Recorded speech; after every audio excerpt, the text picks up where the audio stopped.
Привітики моїм найвибагливішим слухачам! Сьогодні ми філігранно препаруватимемо Великдень, проте не крізь призму релігійного догматизму, а крізь кришталь особистих спогадів та етнографічного любопитства. Одразу зауважу, моя сім'я завжди була максимально далекою від канонічного християнства, тож для нас це свято стабільно мало виключно світський флер, тобто цивільний, позбавлений церковного пафосу характер. Ми ніколи не намагалися відшукати в цих подіях глибокий сакральний сенс, задовільняючись ошатною естетичною оболонкою традиції та смачними обідами. Хронологія свята зазвичай відкидає нас до похмурого страсного тижня. Епіцентром побутової метушні ставав Чистий четвер. Це такий собі лінгвістичний еліпсис, пропуск у повсякденному недбальстві, коли кожен захаращений куточок оселі має сяяти первинною чистотою, а тіло пройти обряд повного і гігієнічного очищення. Далі наступала Страсна п'ятниця – день, оповитий містичним табу.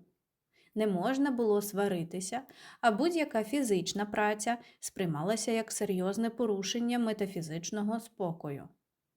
Пам'ятаю, як у школі ми з дівчатами намагалися саботувати уроки праці. Цей гнітючий рудимент радянщини, де нас роками готували до ролі бездоганних домогосподарок. Ми навідріз відмовлялися сідати за швейні машинки, пафосно апелюючи до святості дня, проте сувора вчителька була абсолютно індиферентною до наших раптових теологічних аргументів.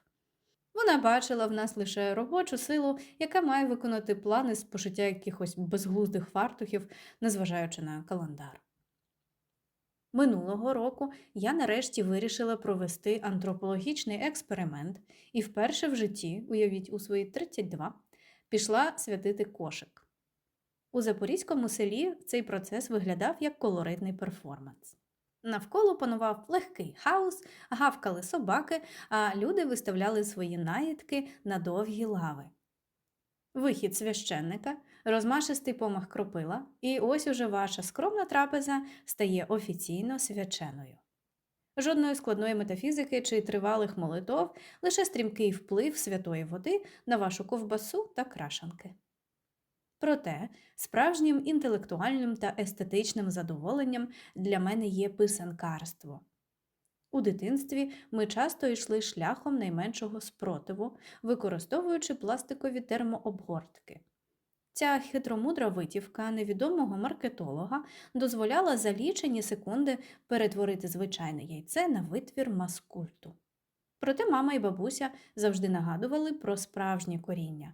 Бабуся зазвичай виварювала яйця у лушпинні цибулі, створюючи глибокі, темно-коричневі крашенки. Мене, дитину, цей процес дещо обурював. Навіщо витрачати час і зусилля, щоб біле яйце стало коричневим, якщо воно і так буває таким від природи?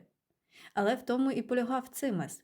У самій ритуальній дії, у збереженні етнографічної спадщини, яка передається не через книжки, а через пальці, що пахнуть цибулевим лушпинням. Найвищим пілотажем є, безумовно, справжня писанка. Це не просто розмальоване яйце, це складна, майже математична воскова партитура. Ви берете писачок, наносите витончені лінії гарячим воском, крок за кроком створюючи багатошаровий орнамент.